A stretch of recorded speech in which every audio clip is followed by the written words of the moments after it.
I can share that left me crying in a high school parking lot this fall when the principal shared with me they had a student come in looking a little somber and asked to speak to the principal privately and said, "I'm really sorry, but my mother's sold my laptop over the weekend so she could buy food."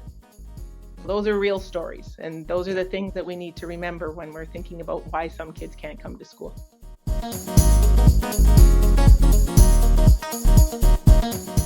You just heard from Lucia Reece, Director of the Algoma District School Board in Northern Ontario.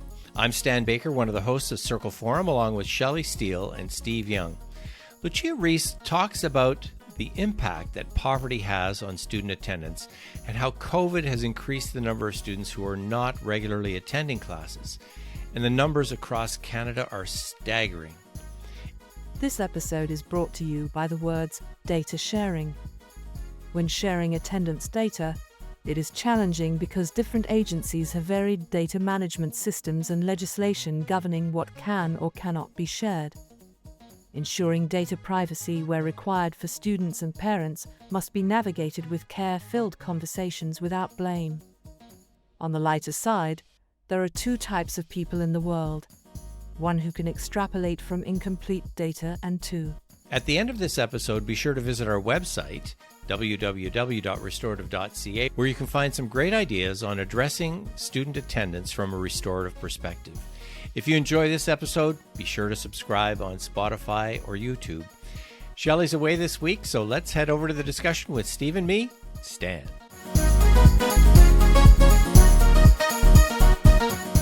So welcome to our podcast, Lucia. Thank you. It's good to have you here. Let's start off talking about student absenteeism and the article from CBC. Absolutely. We had already started looking actually before COVID at our student data. We knew as a region, our ministry data indicated that Northern Ontario in general had higher absenteeism rates than Southern Ontario. So we were acutely aware of that. And we're planning a strategy around bringing out a bit of a public campaign around absenteeism. And then, of course, the pandemic came and shifted just about everything as we knew it. And post-pandemic, life is certainly different. Students were different, staff, everybody was trying to readjust and get their feet back on the ground. And I think we came through such turmoil of online learning and access. I think it took us a little while to start to realize exactly how much things had shifted and where some of the bigger shifts were. And then started hearing different things in different boards and areas about kids not coming back. And I think at one point I heard the number in Ontario that it was around 250,000 students that hadn't returned after COVID, and starting to peel that back and ask questions. Then we were looking at that and then really started looking at data. And again, combined with achievement, because we know there's a correlation between kids being at school every day and academic achievement. Where do you take your limited resources and put them to the greatest effect to have on attendance? And then who does all that work? That's the other question. So it's one thing to say, let's take all the data and peel it back and let's look at all the layers and whatnot, but who does all that work? Exactly. And I think Roland Barth would be proud. I'm going to say, I believe it's about improving schools from within.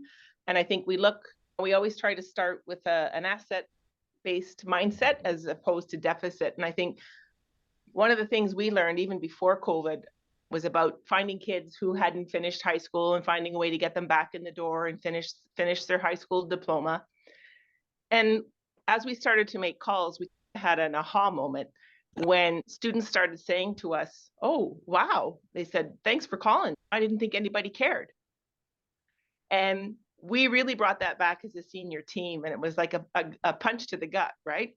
But you learn from that. And then we started thinking, if we can get that reaction from a phone call, what if that was more frequent, or what if we had more things in place? There's lots of research to support it takes one caring adult to change the life of a child. So if we know we can have people reaching out, making those connections, we care. How can we help you get to school?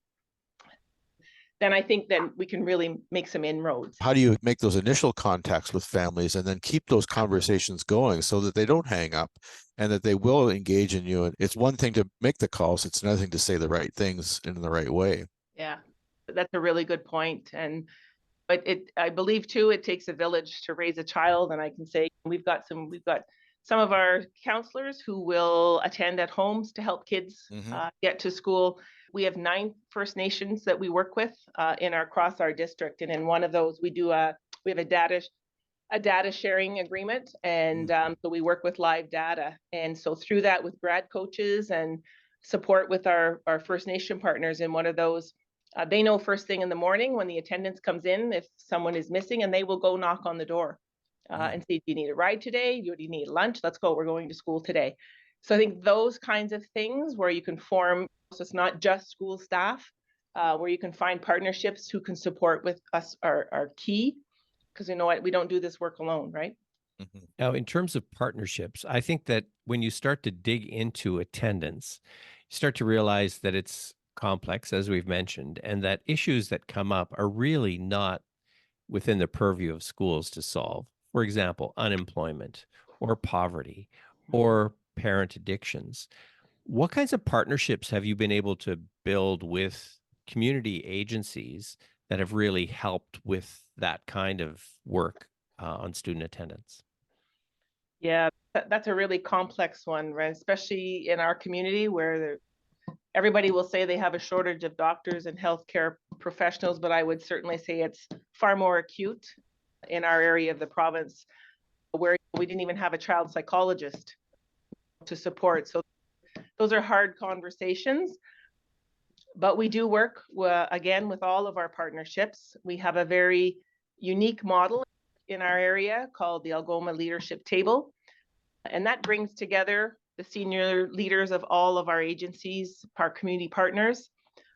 So we have access to each other on a regular basis, and we try as much as we can to find synergies, ways to be efficient, because we all only have so much money to work with, and we're all servicing the same kids and families. It's interesting you mentioned that, because my experience has been that partner agencies often see student attendance as the school's problem, not a community problem. It is student attendance, right? So it's students at school attendance, and on a scale of 1 to 10 for us as a community agency, that might be a 2, because we've got a lot of bigger fish to fry here. And part of the frustration that I experienced was that student attendance was not taken as seriously as we take it from the perspective of schools. And so it doesn't get onto the agenda. So how often does student attendance get on that Algoma leadership table? Like, how often is it raised as an item for discussion or consideration? Not as often as it should. And I will say that's part of our strategy coming forward. We are currently just developed what I'll call our attendance toolkit, where we believe we have a role to play in helping to educate our community around the importance of attendance. So we've got a communication strategy to go out.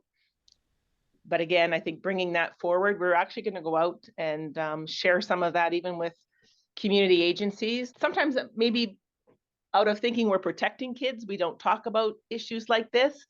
Yet without talking about it, we don't raise the awareness. So I think we have a role there to raise this and bring it to the table.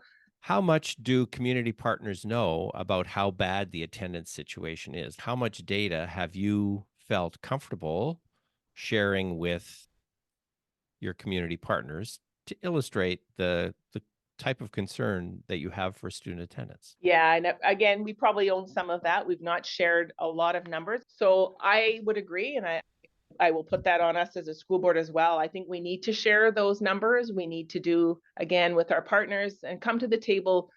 How can we help support the kids in our community? Because they're all our kids.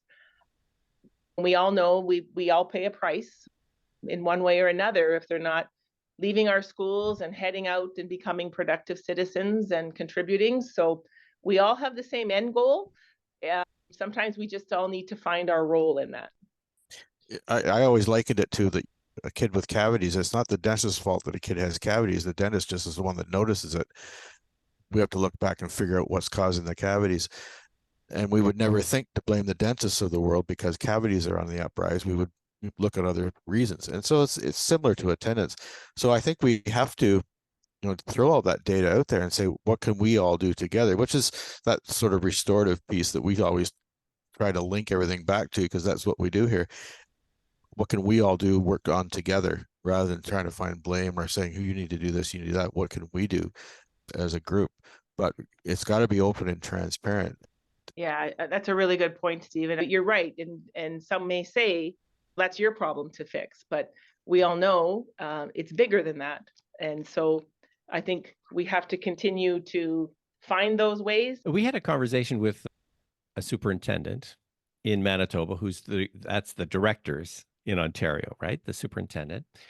And his big push was for attendance and student achievement to work really hard and try to have the greatest impact on kids by the end of grade 3 being able to read at a grade 3 level.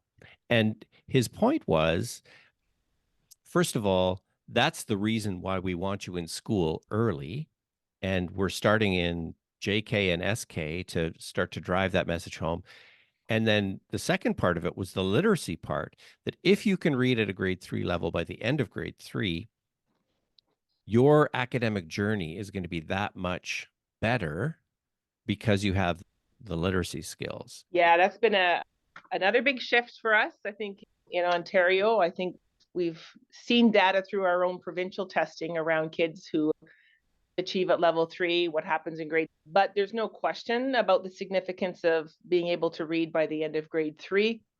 In Ontario, that moral imperative of ensuring kids have the literacy skills they need by the end of grade 3. I remember reading the article, I think it was out of Texas, that many don't like to talk about, or they refuted or disputed sometime after, that there are states in the United States who determine the number of prison cells they're going to need by the number of students who can't read by the end of grade 3. How do we shift the way teachers and schools approach working with kids so that they're putting all those supports within the day, within the working day and working week, that it becomes seamlessly embedded in the classroom practice of that teacher to support mental health and to build relationships? How do we change that approach and with those new messages that are out there, that mental health and mental well-being and social safety and physical safety have become more paramount than they were pre-COVID? Yeah. And I think, again, post-COVID, I think we all saw the impacts of isolation on COVID. Mm-hmm. I think as a school board, we talk about people struggling with mental health. I remember the very first mental health presentation I saw, they had a classroom and they showed the student desks, and every 4th or 5th desk was red to signify that 1 in 4 or 1 in 5 kids. And I remember leaning over to a colleague at the time and saying, isn't that 1 or 4 or 5 of our staff as well? And so you're right. But the good news, I think, or maybe a silver lining in there, is that we're talking about it a lot more now. We're very lucky. We have school mental health leads in our districts in Ontario. We have a very wonderful relationship with School Mental Health Ontario, who offers fantastic resources for teachers and district leaders, I will say, in supporting mental health, both for students and for staff. But one of the reasons and one of the things we worry about for kids is that once kids lose that social connection, like we saw through COVID, it gets really hard to come back. And so practices in the classrooms, what are we doing to build those connections for kids? Does every child have a friend at school? Does every child have somebody who talks to them and calls them by name that day at school? So there's some pretty basic practices that can have some pretty big impact. So the good news is we're talking about it. The good news is we started to produce resources and put it into the curriculum. A few of our high schools took their data and they said, who are the kids? Who are the kind of the invisible kids that aren't on our radar or don't have? And they actually put their pictures in the staff room on a chart for the month. Each teacher was assigned one of the students to make a connection with every day for a month. And they couldn't believe the change in the demeanor, and things of the students just through that little strategy, right? Of finding the kids who are sometimes not as visible, maybe don't hear as much, right? They don't speak as much as other kids. They're not on a sports team or engaged in some capacity, and seek them out and ask them, how are you doing? Make a connection each day with them. We often refer to that as the cheers philosophy, right? Where everybody knows your name. And so making sure that day that child's going to be welcome to school or connected with by somebody. And I don't want to ignore the other piece you mentioned, which was food. And I think we feed a lot of kids. We're very fortunate to have a few community partners who each year give us a very generous donation to augment programs and food at our schools. I wouldn't even be able to guess how many schools and classrooms have food baskets where it's readily available all day long. How do you, as the director, create that trickle down effect so that the administrators are going to the teachers and saying, it's okay if you try some of these things, and it's okay if you think outside the box, let's give it a shot? How do you do that as a director? Absolutely. And we talk a lot. We talk about that around innovation too, right? You don't need permission to innovate and to try something new and share, right? Because we learn from things that don't work, and we learn from every time we do that. Food is a big one for us, so we talk a lot about it. I would say, to your question, we have one of our family services here in the community. We have Every Breakfast Counts that they support. And even in the summertime, those boxes are boxed up every week, and it's put out. It's already out for this summer. Yeah. Everybody signs up within organizations, and we have people who deliver those food boxes on those routes during the summer, because you're right, they still need food in the summer. Yeah. And I can share during COVID, that was another aha moment. We still had our support staff working and bus drivers, so we capitalized on that. And our bus drivers drove empty buses that had food boxes and technology and schoolwork to the bus stops across our district, because families were able to get to the bus stop. And so they were able to pick up food boxes, pick up packages. So again, it's sitting down and figuring out what's possible. If you had wishes in terms of student attendance, what would your wishes be for student attendance in your district? My wish would be that everybody approaches the data with the same understanding and hope that we do as educators. And I guess one would be that we weren't working and dealing with some of the issues that we have around poverty and substance abuse, and that kids are living in some unfortunate situations that it's not their fault they can't get to school, unfortunately. And if we could take some of those away for students, I think it would certainly help them get out the door every day. Thank you. Very good. And we usually have Shelley have the last word here, and Steve usually has the third last word. Steve gets the second last word, and you, Lou, get the last word. How's that? So, That's Steve, fair. I appreciate that you're looking at attendance data holistically. It's not just, hey, the kid's not here, we need to get that kid here, but looking at all the reasons behind it. As you say, peeling back those layers. And I think not a lot of people peel those layers back enough, and then really expose some of those reasons, and then try to focus on the supports that are needed for each individual child. So last word goes to you, Lou. Actually, my last word is kudos to you for picking this topic, as timely as it is, and for caring about it. I think we need a long conversation about this, not just across our provinces, but across this country. I believe firmly that it is about, our mission is confident learners and caring citizens, and it takes our whole communities to do that. But you're starting a conversation that I think is a really important one. It needs to happen. And I thank you for that, because there's not a lot of people talking about it, to your point. So thank you for having the conversation today.